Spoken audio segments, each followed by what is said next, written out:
Nerderotic.com. Welcome back to the Nerdrotic channel. My name is Gary Beekler, and I come to you from nerdrotic.com, and we need to talk about the Orville and the critics and their great divide with the fans. Now, this has been coming for a long time, but the first time it was really noticeable was with Ghostbusters 2016. And of course, it popped up again with Star Wars The Last Jedi, Star Trek Discovery, and of course, Doctor Who. And while I was doing my research for Doctor Who, I was reminded that the Orville has a 26% critic score and a 93% audience score. Almost the exact opposite of what we have with Doctor Who. Now, in these parts anyway, here on YouTube and on other channels that I've noticed, the Orville has received nothing but love. Once in a while, somebody might say they're not into Seth MacFarlane, and guess what? I wasn't either. I wasn't a Family Guy fan or anything like that. You know what? I didn't even like this show when I saw the first episode, but I had to temper my expectations again, watched it again, and absolutely loved this show. Now, before I did this video, I was going to watch a couple episodes for research purposes. Ended up watching 5. I couldn't stop. This show was so far above Star Trek Discovery, or really any sci-fi show except for The Expanse. A lot of writers should be embarrassed, and guess what? A lot of critics should be embarrassed. And I'm going to remind you all what some of these critics have said and compare that to other things they might have liked. Now, I understand people are people, they have different tastes, but what we're looking for is a consistency of argument. And the big problem within entertainment media right now is this divide with fans and shilling. And it has to be addressed. And it has been here on YouTube, but it's not being addressed within the media. They're in total denial about it. Listen, a critic is not unlike somebody who is a comic book retailer like I used to be for 10 years. You have to have 3 basic things. You have to have pretty decent taste, you have some decent knowledge, and you have to have really good customer service skills. Now, the media has lost the third almost completely. Not everybody, but a lot. They end up siding with the creatives over the fans. Of late, we've seen outright attacking of fans from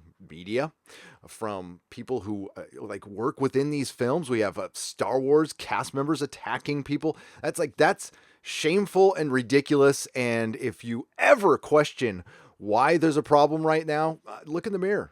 Just look in the mirror. Throwing out toxic fandom, I keep hearing that all the time. Yeah, that's going to win you a lot of friends. You know, a lot of people who you may not even be talking about will take that personally. Not a good idea. It's just the best to be quiet about it. And then we won't say things like toxic creatives, toxic media, toxic franchises, because that's what's going on. Now, credit where credit is due. Liz Shannon Miller did not like Doctor Who either. She just hates everything. Just kidding. The only unique sounds made by the Orville are things we wish we'd never heard. What does that even mean? I'm going to have to go to the article. We go to her full review, the Orville review. Seth MacFarlane's Star Trek ripoff is creatively, morally, and ethically bankrupt. Did she watch the whole show? Doesn't matter how much MacFarlane steals or spends, this show still feels cheap. The best way to describe the Orville is what would happen if a guy who spent years writing animated dick jokes for television got the opportunity to make his own Star Trek. Oh, and what if his parent company gave him millions to make that happen? You sound kind of jealous. What we get is a great show, but what she says, it is a show that will be baffling for people who have never seen an episode of Star Trek, and for fans of the franchise who know immediately how a Trek series feels, it will feel downright disturbing. Liz, you just showed your ignorance there. I'm sorry, but that's what it was. You have not seen Star Trek. His show feels exactly like Star Trek The Next Generation at moments, not all the time, but more than anything Star Trek Discovery has put out. Now, I'm not going to subject you to every critic, but I'm going to show you a few, and you will see the running theme of frat boy humor and dick jokes. I continue. Kelly Lawler, who we know liked Doctor Who, the final result is less a parody than a poor knockoff of Trek, an attempt at humorous homage that gets lost in space. 2 out of 4. And a reminder, Kelly liked Doctor Who because the Doctor was a woman. That was it. Fans who have waited years or even decades to see themselves in a certain time-traveling alien will finally get their wish. Kelly, couldn't you see yourself in anybody on the Orville? I'm trying to think. Maybe. Maureen Ray from Variety. The way to pay homage to all things Trek and the Twilight Zone is not with derivative storylines that awkwardly mix the frat bro humor found on MacFarlane's animated programs with unexceptional space adventures. Really? So, you know what? With all the PC culture we've had, I miss frat boy humor. I don't even like frat boys, but I miss the humor. We could use a few dick jokes in a few things right now just to lighten stuff up. We need the dick joke to end all dick jokes, to pull the stick out of the media's collective ass. Dick jokes aside, it tells me you haven't watched the show. Because if you did watch the show all the way through, you'd know there isn't a lot of that in there at all. There's not a lot of comedy in this show at all. It's actually a really great balance. That's why I love it. And in her Star Trek Discovery review, we hear echoes of the same things we heard in the Doctor Who reviews. If you haven't heard those, please check out my videos. The core mission of Discovery is to make viewers care about Burnham, and it succeeds in that regard. Martin Green is charismatic and quietly forceful in the lead role, and her character as an outsider in many ways, which gives Discovery's writers a lot of interesting psychological territory to explore. It's a real joy to see an African-American woman and a woman of Asian descent. Do people really talk like this?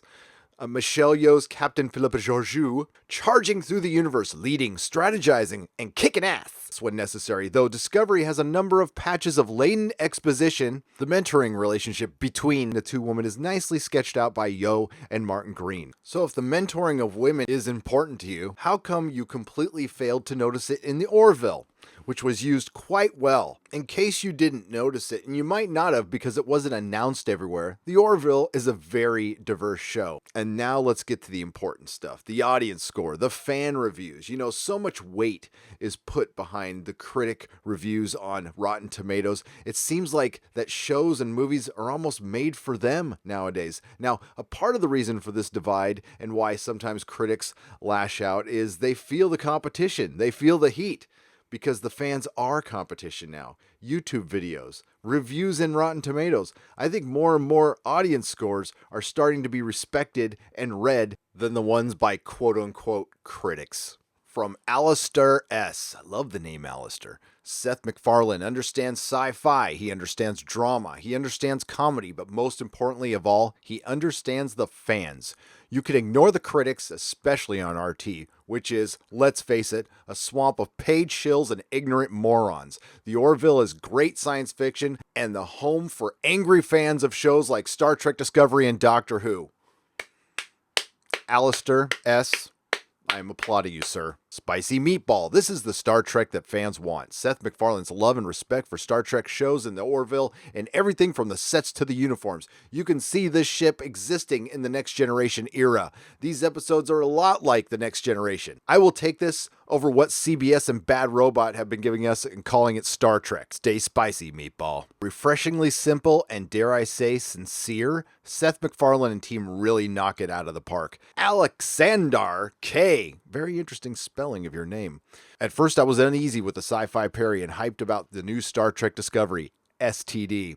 Now, I know my Star Trek, and it is the Orville. Maybe a parody or a comedy, yet strong Star Trek spirit, the Next Generation feeling, and great writing and acting. All things I can't say about STD. Peter K., 4.5 stars. All I can say is, I think we can all see who paid for the professional reviews.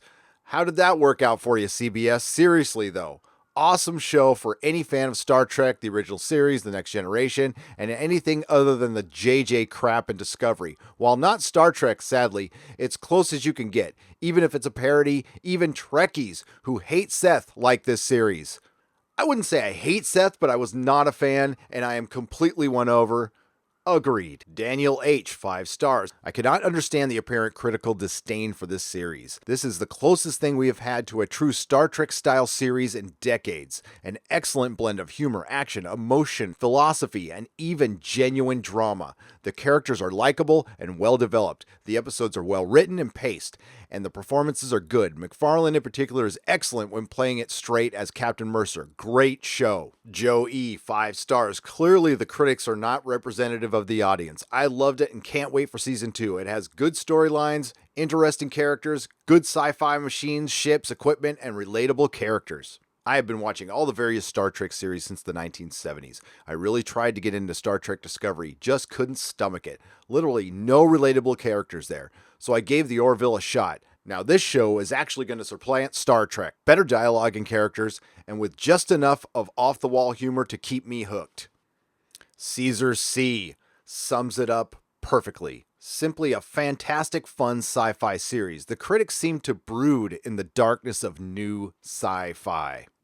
Caesar is right. The critics are brooding because they got their hand caught in the shill jar. They're also living in fear of losing their access, and fear of these giant companies that are gobbling up all the little ones, and there's not going to be many left, and some of them own the entities that they work for. BBC, CBS, Disney. The best example is comicbook.com, which is owned by CBS, which is a comic book website that has also turned into public relations for Star Trek Discovery. And gone are the days of Siskel and Ebert and Rex Reed and most of the old-time critics with actual integrity. I can see why they're brooding. They not only have to deal with fans, like I said before, fans are their competition. Before, the only way fans could contact a critic is through phones or letters, and they're going by the way of the dodo, just like the TV and film critic. Listen, folks, the Orville is a great television show, and unlike Doctor Who, it will create conversation, but subtly. It won't pound you over the head with current year politics. It kind of shows both sides of everything, and that's what we really are asking for. It's great escapism. Now, 2018 has been a rough year. We've lost a lot of things. I think it's about time we take a look back and say goodbye to some of the stuff we used to love.